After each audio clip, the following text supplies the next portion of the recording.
በስመ አብ ወወልድ ወመንፈስ ቅዱስ አሐዱ አምላክ አሜን።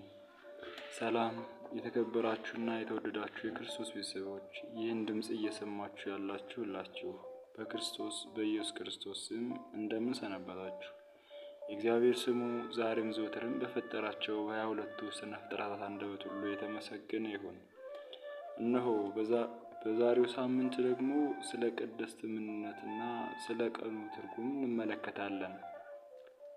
የዐቢይ ጾም ሁለተኛው ሳምንት ቅድስት ይባላል። የቅድስና ባለቤት የሆነ እርሱ እግዚአብሔር አምላክ ነው። እቀደስ ኃይል ቅዱስ፣ እባረክ ኃይል ብሩክ ነው። በእርሱ የባሕርይ ቅድስና እኛን በአርአያውና በአምሳሉ ፈጥሮ ብሩክ ሆኖ ባረከን፣ ቅዱስ ሆኖ ቀደሰን፣ ሕያው ሆኖ ሕያዋን አደረገን። የጸጋ ቅድስናንም ከእርሱ አገኘን። ቅድስናው የተለየ የከበረ የሚመሰገን የሚሰጥ የሚያድል የሚያነጻ የሚባርክ እናም የሚያስተሰርይ ስለሆነ እንከን ጉድለት የሌለበት ምልኡ ነው። ለባለሟሎቹ ቢሰጠው የማይጎድል ተከፍሎ የሌለበት ቅድስና ሆኖ እኛም በቅድስናው በጸጋ ተካፋይ ሆነናል። የተሰጠንን ቅድስና ገንዘብ እንድናደርግና እንድንጠቀምበት ደግሞ በጾም፣ በጸሎት፣ በስግደት፣ በምጽዋትና በሌሎቹ በጎ ምግባራት መትጋት ይኖርብናል። እኔ አምላካችሁ እግዚአብሔር ቅዱስ ነኝና እናንተም ቅዱሳን ሁኑ እንዲል ዘፍጥረት ምዕራፍ 2 ቁጥር 3 ላይ የት መሄድ እንዳለብን በግልጽ ደግሞ ልበ አምላክ ቅዱስ ዳዊት እንዲህ ይናገራል። ወደ ቅዱስ መቅደስህ እሰግዳለሁ፣ ስለ ትምህርትህና ስለ እውነት ስምህም አመሰግናለሁ፣ በሁሉ ላይ ቅዱስ ስምህን ከፍ ከፍ አደርጋለሁና ይላል መዝሙር 137 ቁጥር 2። የተቀደሰውን መስዋዕት በተቀደሰ ቦታ እንፈጽማለን። መቼ ቢሉ በሰንበት፣ በበዓላት፣ በማኅበረ ዐቢይ ክርስቲያኖች በሚሰበሰቡበት፣ ስመ እግዚአብሔር በሚጠራበት፣ ታቦት ባለበት፣ እግረ እግዚአብሔር በቆመበት ቅዱስ ስሙን ከፍ ከፍ በማድረግ ቅድስናን ገንዘብ እናደርጋለን።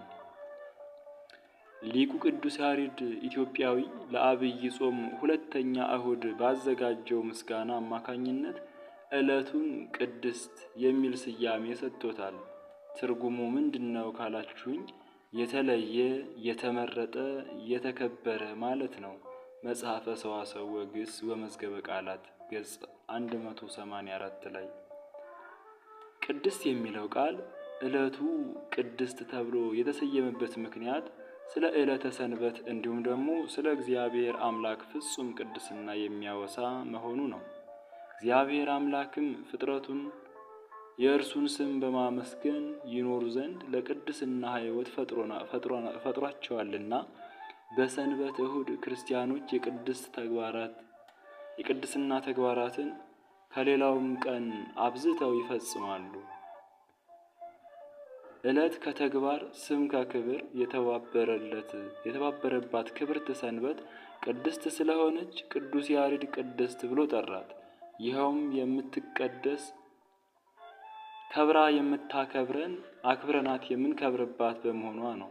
ለዚህም ሊቁ ቅዱስ ያሬድ በጾመ ድጓ ግነዩ ለእግዚአብሔር ወጸውዑ ስሞ ወንግርዎሙ ለአሕዛብ ምግባሮ ሀቡ ስብሐተ ለስሙ አንክብሩ ሰንበተ ተገበሩ ጽድቀ ዝግቡ ለክሙ መዝገበ ዘበሰማያት ሀበ ጻጺ እያማስኑ ወኢይረክቦ ሰራቂ ድለዋኒክሙ ንበሩ በላዕሉ ጸልዩ ሀበ ሀሎ ክርስቶስ እንዳለ ለእግዚአብሔር ተገዙ፣ ስሙንም ጥሩ፣ ሥራውንም ለአሕዛብ ንገሯቸው፣ ለስሙም ምስጋና አቅርቡ፣ ሰንበትን አክብሩ፣ እውነትንም አድርጉ።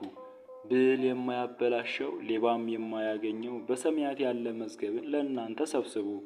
ተዘጋጅታችሁ ተቀመጡ፣ ክርስቶስ ወዳለበት ወደ ላይ አስቡ። ስለዚህ ሰው ሰንበትን አክብሮ ጾሞ ጸለዮ ቅድስናን ጠብቆ መኖር እንዲችል እግዚአብሔር የፍቅሩ መገለጫ የሆኑ ትእዛዛቱን ይነግረናል።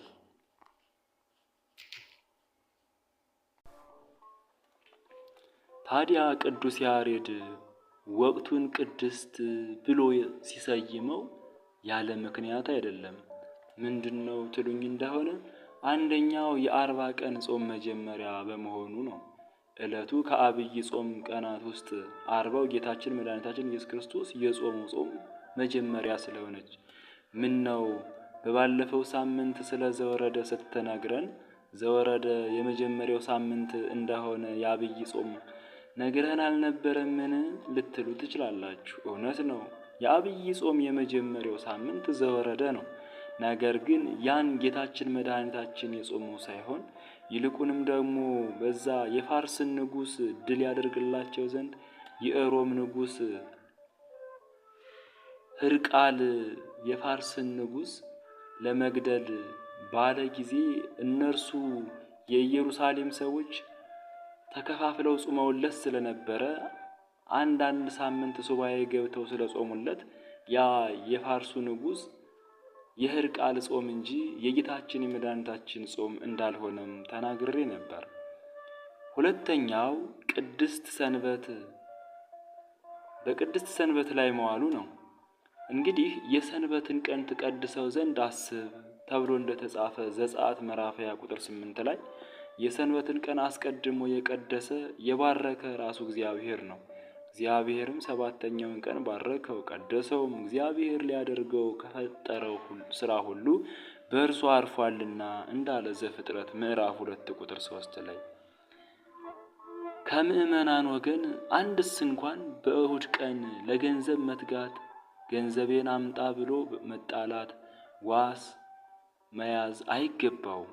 ሁሉም ምዕመናን ወደ ቤተ ክርስቲያን በንጽህና በትህትና ሆነው ዳኛ ግብሬን፣ አበዳሪ ብድሬን፣ ኤጲስቆጶስ አስራት በኩራት፣ ነጋድራስ ቀረጥ አምጣ ይሉኛል ብሎ ሳይሳቀቅ ወደ ቤተ ክርስቲያን ይምጡ ተብሎ ነው እንደተነገረ።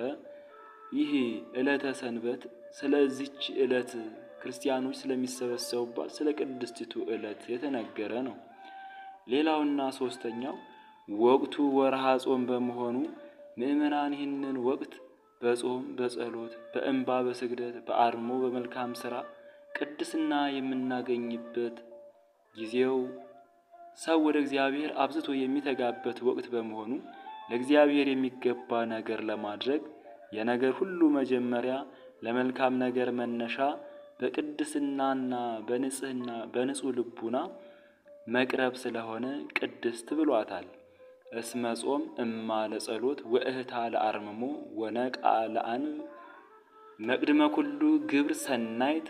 ጾም ማለት የጸሎት እናት፣ የትህትና እህት፣ የእንባ ምንጭ፣ የመልካም ሥራ ሁሉ መጀመሪያ ናት እንዳለ ቅዱስ ያሬድ ጾምን ቀድሱ ጉባኤውንም አውጁ የተባለውን የተሰጠንን የጸጋ ቅድስና በእጃችን ላይ መኖሩን አመላካች ቃል ነው።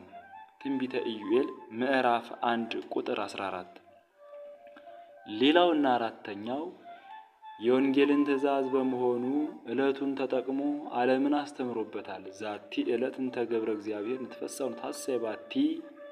ይህች ዕለት የእግዚአብሔር የሰራት ቀን ናት፣ ሐሴትን እናድርግ በእርሷም ደስ ይበለን እንዳለ መዝሙረኛው ዳዊት በመዝሙር 117 ቁጥር 24 ላይ። ቅዱስ ዮሐንስም በራእዩ ሰንበት የጌታ ቀን ስለመሆኗ እንዲህ ይላል፣ በጌታ ቀን በመንፈስ ነበርሁ። ራእይ ዮሐንስ ምዕራፍ 1 ቁጥር 10። ውድ ቤተሰቦቼ እነሆ ስለ ቅድስት ይህንን ያክል ከተነጋገርን በሌላ ጊዜ ይልቁንም በዛሬ ሳምንት ስለ 3ኛው የአብይ ጾም እሁድ በሰላም ያገናኘን። ሊቃውንቱ በፍትሐ ነገሥት ተጋቡ ኩሎ ዕለት ሀበ ቤተ ክርስቲያን ወፈድፋደሰ በዕለተ ሰንበት ወበዓላት ወበዕለተ ትንሣኤ ዘውእቱ ዕለተ እሁድ እንዳሉ ሁልጊዜ በቤተ ክርስቲያን ተሰብሰቡ፣ ይልቁንም በዕለተ እሁድ በዕለተ ቀዳሚት በጌታ በዓላት ወደ ቤተ ክርስቲያን ተሰብሰቡ በማለት አዝዘውናልና ፍትሐ ነገሥት ገጽ 254 ላይ በትጋት ጾመን ጸልየን ርስቱን እንድንወርስ የእግዚአብሔር ቸርነት የእመቤታችን የቅድስት ድንግል ማርያም አማላጅነት የቅዱሳን መላእክት ጥበቃና ተራዳኢነት፣ የቅዱሳን ሰማዕታት፣ የደናግል የመነኮሳት ልመናና ጸሎት በሁላችን ላይ ይደር። ይህንን መልእክት የምትሰሙ ሁላችሁ የዚህ የኩትናኤል ሚዲያ ቤተሰብ መሆን ለምትፈልጉ